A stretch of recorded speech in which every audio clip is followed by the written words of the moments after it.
Meet Tony.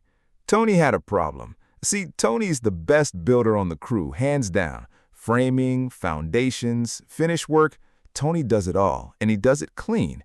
And every single job, somebody looks at the house they just built and goes, "Tony, why you making the boss rich? You should start your own company." And one day, Tony goes, "You know what? You're right." So Tony does the napkin math. The boss charges the client $250,000 for this build, pays me and the crew a fraction of that, and keeps the rest. So if I'm the boss, I keep all of that money. Now, I know what you're thinking. Yeah, Tony's the best builder. He deserves to own the company. And that's exactly what Tony thought too. But see, Tony's about to learn the most brutal lesson in all of business, that in construction, you can be the busiest, most skilled, most in-demand builder in the entire country and still go completely broke. And the reason why it's so sneaky, most people never see it coming.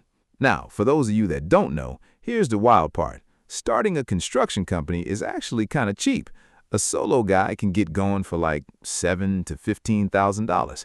A small crew, maybe $25,000 to $70,000. It's not like opening a restaurant where you need $1 million up front. Tony goes, "See, easy."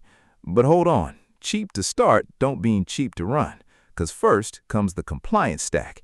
You need commercial general liability insurance, and the big clients want $2 to $5 million in coverage with their name on it. You need WSIB, the workplace insurance, which in construction is basically mandatory for everybody, even if it's just you out there. You need commercial auto for the trucks, coverage for your tools, and then, if you want the big jobs, the real money, the public contracts, over $500,000 in Ontario, you can't even bid on them unless you're bonded. And listen close, because bonding is a whole thing.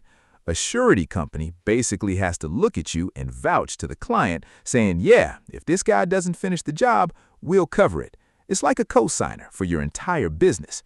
Tony goes, "So a company has to vouch that I'll finish the job before I'm even allowed to bid on it?" They go, "Welcome to construction." So Tony gets his insurance, gets his WSIB, gets his bonding line, and goes, "Okay, now I'm legit. Let's get this money." And Tony goes out and lands a big one, a nice, fat contract. The number on the page looks like a fortune. Tony's celebrating. And this right here is exactly where every Tony gets got. Because here's the thing about that big, beautiful contract number. The margin on it is tiny. Construction is famous for it. The net profit on a job after absolutely everything is like 2 to 5%. So on $1 million job, if, and it's a big if, everything goes perfect, Tony might keep 20, maybe 30,000. Tony goes, "That's it? Off $1 million?" "Yeah, Tony, that's it." And nothing in construction ever goes perfect. A rainy month, a change order, the client suddenly wants the kitchen moved, a guy gets hurt. So Tony does what every contractor does. He goes, "Fine, the margins are thin, so I'll just do more jobs, stack them up, chase volume." And that instinct right there, doing more jobs, is the exact thing that puts contractors 6 feet under. Let me show you why. Because here's where it starts to get wicked. In construction, you pay everybody before you ever get paid. Think about it. You got to buy the materials up front, the lumber, the concrete, the wire. That's cash out the door on day one. Then your crew, they get paid every 2 weeks. Rain or shine, job going good or bad, they get paid. Then the subcontractors, the electrician, the plumber, they want their money too. But the client, the one who actually owes you, they pay you on a schedule, 30 days, 60 days, sometimes 90 days after you send the invoice. So let that sink in. You laid out all the money, bought everything, paid every single person, and now you're just sitting there waiting. Tony goes, "So I'm floating this entire job out of my own pocket?" And there it is, Tony. You're not a builder anymore. You're a bank. And you're the bank that gets paid dead last. But there's something I forgot to tell you, and this one is the killer. By law in Canada, whoever's paying you gets to legally hold back 10% of everything they owe you. It's called the holdback. It's baked right into the law.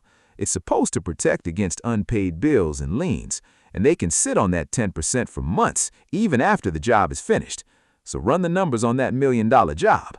$100,000 of your money is legally locked up in somebody else's bank account. And remember what your whole profit on that job was, 20, maybe 30 grand. So your entire profit, The whole reason you did the job in the first place is trapped inside the holdback. The work is done, it's perfect, the client moved in, and you still can't touch the part that was supposed to be yours. Tony goes, so my profit is being held hostage? They go, for months, yeah. And it gets deeper because construction is a chain, right? The owner pays the general contractor pays the big subs pay the little subs pay the guys in the lumberyard. Money is supposed to trickle down that whole ladder. But here's the part that straight up ends companies. If anybody up the ladder doesn't pay, the developer runs out of money, the general contractor goes under, everybody below them eats it. You did flawless work, you are owed every single dollar, and you get nothing because a guy 3 levels above you that you never even met went bankrupt. And here's the worst part, you still owe your crew, you still owe the supplier. So now you're paying out of your own pocket for a job you never got paid for. Tony goes, how is that even legal? And honestly, Tony, people been asking that same question for years. Oh, and I almost forgot, the other knife. Remember Tony bid that job months ago at a fixed price, locked in. Well, then lumber spikes, steel spikes, some tariffs hit. The interest rate on his line of credit jumps, but his price, it's locked. He can't go back to the client and go, hey buddy, wood got expensive. Nah, he eats the difference. He quoted a number to win the job, and the whole world moved against him before he could even finish it. That's the game you're in, guessing the future and signing your name to the guess. So now you understand why when they actually counted up all the businesses failing in Canada, construction was number 1. Not restaurants, not retail. Construction filed more insolvencies than any other industry in the entire country. Hundreds and hundreds of them, the single biggest slice of all business failures. And it's not because these people can't build. They're literally building the country. It's because they're the bank that pays first and gets paid last, carrying everybody else's risk for the thinnest reward in business. So let's talk about the true cost of owning a construction company, because it's not the trucks, it's not the tools, it's not even the insurance. The true cost is that the moment you become the owner, you stop being a builder and you become the guy financing everyone else's project. You're carrying the materials, you're carrying the payroll, you're carrying the holdback, you're carrying the risk of the guy above you, you're carrying the risk of the entire market. And for taking on all of that risk, your reward is 3%. The true cost is cash flow. A busy, respected, in-demand company, one that builds beautiful work, can look profitable on paper and still die slow, just sitting there waiting to get paid. Now, I know what you're thinking. So building is just a death trap? Nah, it's not a death trap. You just got to understand what business you're actually in.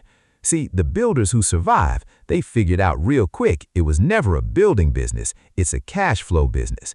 They don't chase the biggest, flashiest job. They chase the client who actually pays on time. They keep a war chest of cash so they can float the gap between paying everybody and finally getting paid. And they use the new rules.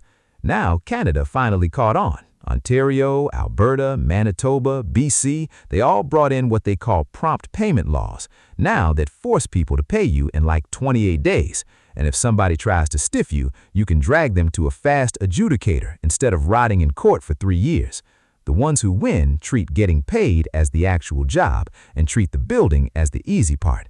And the demand is real. This country needs millions of homes. So the builder who masters the money, not just the hammer, that person is set for life.